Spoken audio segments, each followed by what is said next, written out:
नमस्कार, मैं श्यामगिरी। आप देख रहे हैं टीएफडी इंडिया न्यूज 24। टीएफडी इंडिया न्यूज 24 में आप सभी दर्शकों का स्वागत है।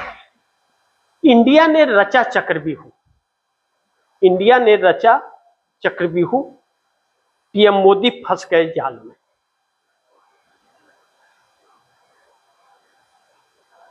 अब इंडिया गठबंधन जैसे ईरान इजराइल के युद्ध को लेकर के लगातार इस सरकार के ऊपर हमलावर है और इस युद्ध में भारत के ऊपर जो हो रही संकट और लंबी लंबी कतारें लगी हुई हैं, वह अब मोदी सरकार को डराने लगी है। बहुत महत्वपूर्ण बिंदु यह है कि नरेंद्र मोदी की सरकार जो इजराइल और अमेरिका के साथ खड़ी थी, उस अमेरिका का साथ कोई देश नहीं दिया, चाहे ऑस्ट्रेलिया हो, जापान हो, साउथ अफ्रीका हो, कोई भी। 7 देश जिसके ऊपर निर्भर थे और वह मदद मांग रहे थे, सबने अस्वीकार कर दिया। लेकिन नरेंद्र मोदी इसलिए इंडिया गठबंधन के चक्रव्यूह में फंस गए हैं कि नरेंद्र मोदी बड़ी ईमानदारी से गुड एक्टर जैसा अमेरिका कहता है, नरेंद्र मोदी ट्रंप के साथ आज भी बने हुए। यह दुर्भाग्यपूर्ण है। अब ऐसे में जब अमेरिका का साथ कोई नहीं दे रहा है, इजराइल का साथ नहीं दे रहा है, इजराइल के प्रधानमंत्री नेतन्याहू तो नजर भी नहीं आ रहे कि वह इस दुनिया में है भी या नहीं है, और इस युद्ध का असर भारत में खूब पड़ रहा है, अर्थव्यवस्था पर पड़ रहा है, आम लोगों के जीवन पर पड़ गया। गैस सिलेंडर की चोरी, डकैती और लूट मची हुई है, ब्लैकमेलिंग मची हुई है, खाने के मोहताज, सामान के रेट हाईएस्ट, अचानक सब चीज के दाम बढ़ रहे हैं और आने वाले वक्त में किल्लतें और अब तो लकड़ी का चूल्हा भी देखने को मिल रहा है। जैसे लग रहा है कि भारत 1965 और 70 वाले स्थिति में पहुंच गया है। जो 1965 और 70 का भारत था, उस हालात में पहुंच गया, उससे भी बदतर हालात में।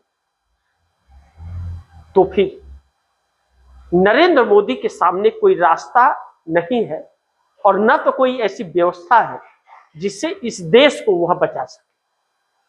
तो नरेंद्र मोदी ने भगवान भरोसे छोड़ दिया है। अब ट्रंप ने अगर भारत के तरफ मूव किया, जैसा गुड एक्टर बताते हैं, और कहा कि हम आपके धरती का इस्तेमाल करेंगे, नरेंद्र मोदी मना नहीं कर पाएंगे, और नहीं करेंगे तो तबाही भारत में जम के मचेगी। अब इस बात को लेकर के एनडीए गठबंधन के अंदर अलग अलग तरह की चर्चाएं निकल रही हैं, जिसके वजह से नरेंद्र मोदी का साथ 16+2+2+1 सांसद छोड़ने की तैयारी में भी लगे हुए हैं। जैसे लग रहा है कि यह दूर हो जाएंगे मोदी से।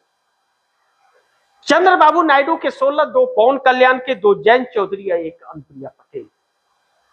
क्योंकि उत्तर प्रदेश का आने वाला चुनाव 2027 का जयंत चौधरी भारतीय जनता पार्टी के साथ रह करके एक भी विधायक अपना पश्चिमी उत्तर प्रदेश से नहीं जीता पाएंगे, यह उनको अब अच्छी तरह से समझ में आ गई है।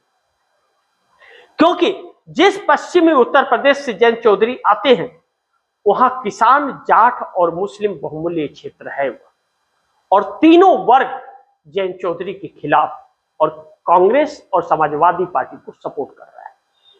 ऐसे में जयंत चौधरी को समाजवादी पार्टी के साथ रह के चुनाव लड़ना पड़ेगा, और रहना है तो उन्हें साथ छोड़ना पड़ेगा।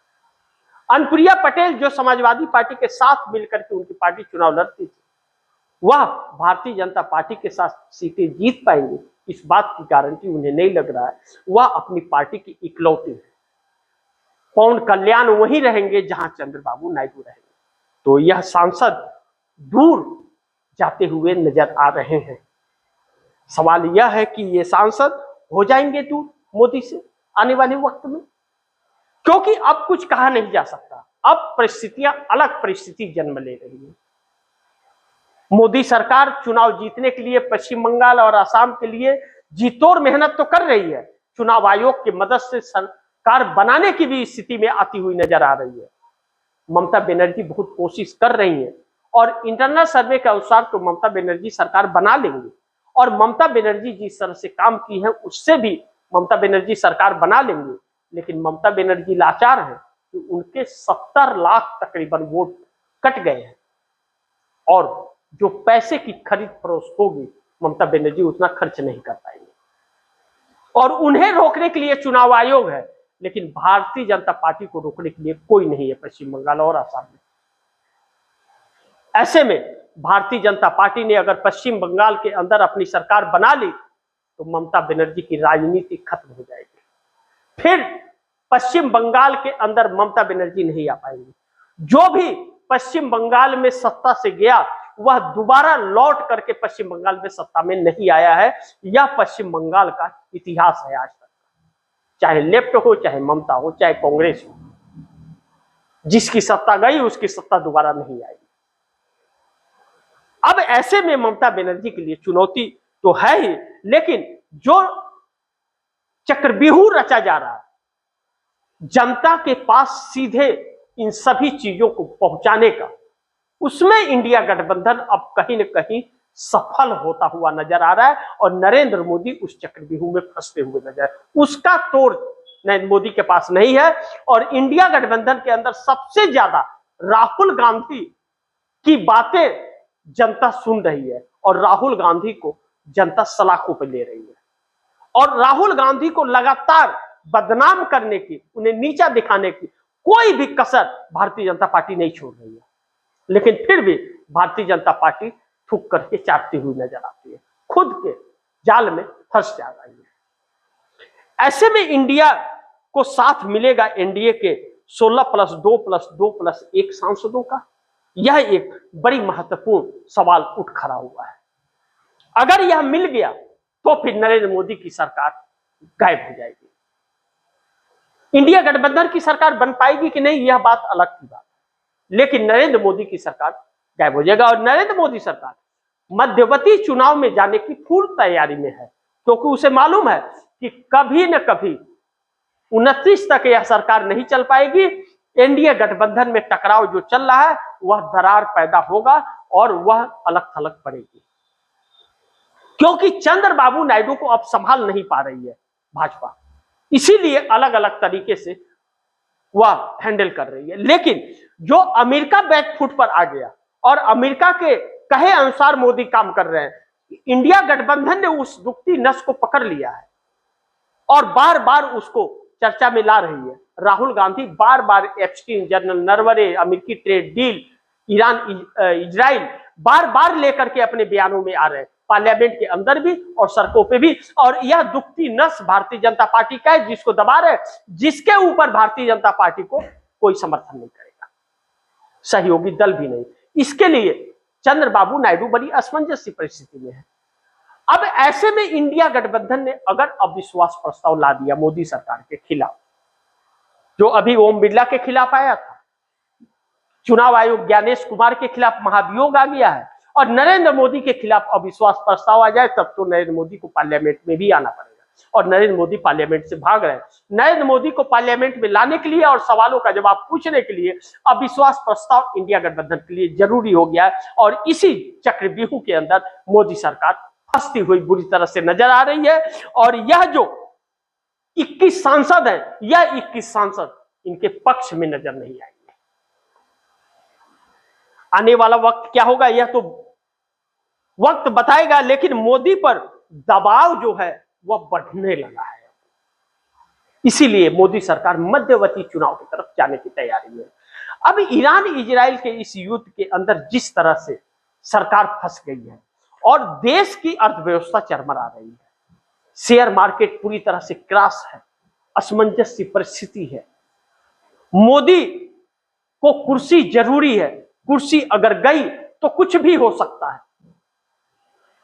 और आरएसएस के ऊपर भी प्रतिबंध लगाने की चर्चा चल पड़ी है अमेरिकी एजेंसी ने जो ट्रंप को दिया है रिपोर्ट, उस रिपोर्ट में साफ सिफारिश किया गया है कि आरएसएस नफरती एक संगठन है और आरएसएस का ही शासन है भारतीय जनता पार्टी के रूप में।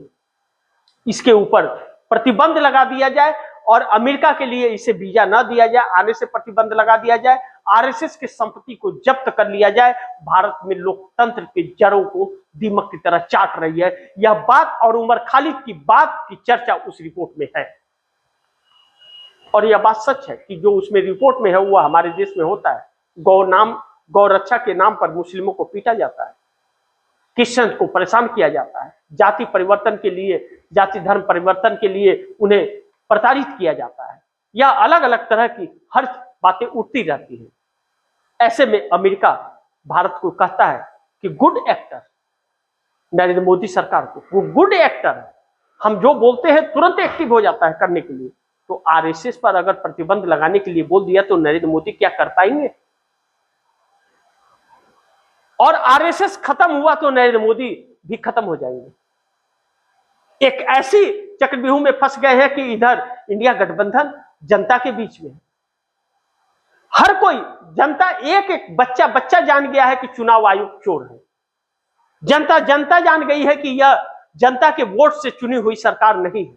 मोदी को लेकर के मिमिक्री से लेकर के रील और एक्टिंग तक लोग करते हैं और बार बार नरेंद्र मोदी साबित करते हैं कि वह उसी के लायक हैं। देश में महंगाई चरम सीमा पर फैलती जा रही है। 2 करोड़ लोगों को हर साल रोजगार देने की बात, 15 लाख खाते में आएंगे, अच्छे दिन आएंगे, किसानों को आय दुगुनी होगी, C2+50 MSP मिलेगा, मिला घंटा। सब सरकार खा पी करके कर्ज खोरी पर बैठी हुई है और कर्ज लेकर के इस देश को और कर्जदार बना दी। लेकिन वो पैसे गए कहां? न तो कोई संस्था बना, न तो कोई ऐसा रोजगार का संस्था बना जिससे लोगों को रोजगार दिया जाए, बल्कि लगे हुए रोजगार लोगों को चले गए। ईरान इजराइल के इस युद्ध के अंदर करोड़ों रोजगार चले गए, लाखों फैक्ट्रियां बंद हो रही है, रेस्टोरेंट बंद हो गए, ढाबे बंद हो गए, लोग बेरोजगार हो गए, रेहड़ी पटरी वालों के पेट पर भी लात पड़ गया। लेकिन इस सरकार को कोई फर्क नहीं पड़ा। यह सरकार पश्चिम बंगाल, आसाम में चुनाव में बिल्कुल मस्त है। नरेंद्र मोदी को कोई फर्क नहीं पड़ता। लेकिन उन अंधभक्तों को कौन समझाए जिन अंधभक्तों की शान में यह सरकार चल रही है? उनकी संख्या बहुत कम है। उन अंधभक्तों की जो हर हर मोदी का गुणगान और चालीसा पढ़ते हैं, लेकिन फिर भी उन अंधभक्तों के दम पर यह सरकार नहीं बन सकती जब तक वोट चोरी ना हो। ऐसे में अगर यह 16+2+2+1 सांसद अगर दूर हो जाते हैं मोदी से, तो उन अंधभक्तों की अनभक्ति भी गायब हो जाएगी। शायद यह सरकार अगर बदली तो इस देश का भविष्य सुधर जाएगा। अन्यथा इस देश का भविष्य जिस तरह दांव पर लगा हुआ है, इस देश का भविष्य बचा पाना कोई भी सत्ता अगर आई तो उसके लिए आसान नहीं होगा। और वजह आरएसएस होगा कि उसके नफरत ने इस देश को खोखला बना दिया। और नरेंद्र मोदी जैसे एक कमजोर प्रधानमंत्री और एक अज्ञानी प्रधानमंत्री ने इस देश में तानाशाही और चोरी का प्रचलन चला दिया। भोली भाली गरीब जनता इन लोगों के बहकावे में आ जाती है, लेकिन उसकी कीमत भी उसी जनता को चुकानी पड़ रही है। टैक्स के पैसे से भी इस सरकार का नहीं चल पा रहा है। 240 लाख करोड़ रुपए का कर्ज यह सरकार ले चुकी है और आगे भी इसे लेना है। वह कर्ज कौन भरेगा जब इस देश में कोई संस्थाएं नहीं बचेगी? सोचिए, 30 लाख सरकारी पदे केंद्र सरकार के नेतृत्व में खाली है, इस सरकार ने भरे नहीं। 2 करोड़ युवाओं को हर साल रोजगार देने की बात कहकर इस सरकार ने 80 से 81 करोड़ इस देश की जनता को 5 किलो फ्री अनाज के लिए लाइन पर लगा दिया। पेपर लीक से लाखों करोड़ों यह सरकार कमाती है। बच्चे कहते हैं कि मोदी तेरे राज में पेपर 15 लाख है। और बिकता है। बच्चे कैमरे पे बोलते हैं। टीएफडी इंडिया न्यूज 24 के कैमरे पर भी यह खबर दिखाई गई थी। देहरादून में बच्चे जब धरना प्रदर्शन कर रहे थे और हमारी टीम गई थी तो उन लोगों ने कहा था, लेकिन यह सरकार जब यह जान गई कि जनता हमें वोट नहीं देगी और सत्ता गई तो इनकी खैर नहीं है, इनके ऊपर कार्रवाई होगी, और राहुल गांधी इस बात को खुलेआम करते हैं, तो यह कानून पर कानून बनाते हैं कि चुनाव आयोग के अधिकारियों पर कोई कार्रवाई नहीं कर पाएगा, एफआईआर नहीं कर पाएगा। न्यायपालिका कानून बनाता है कि किसी जज पर कोई कार्रवाई नहीं कर सकता है। अरे क्यों नहीं कर सकता है? बपौती है क्या किसी का यह देश? चोरी डकैती लूट खसोट सब चल रहा है, न्यायपालिका से लेकर के और संवैधानिक संस्थाओं से लेकर के और सरकार तक, और कहते हैं कि जांच नहीं कर सकते। वह देश को बर्बाद कर सकते हैं लेकिन उनके ऊपर जांच नहीं हो सकती, एफआईआर नहीं होगा। ऐसे कानून बनाते जा रहे हैं। इन सबको एक लाइन से जेलों में डाल करके ठूस देना चाहिए, आजीवन कारावास के लिए। लेकिन कौन करेगा? इन्हीं की तो सत्ता है।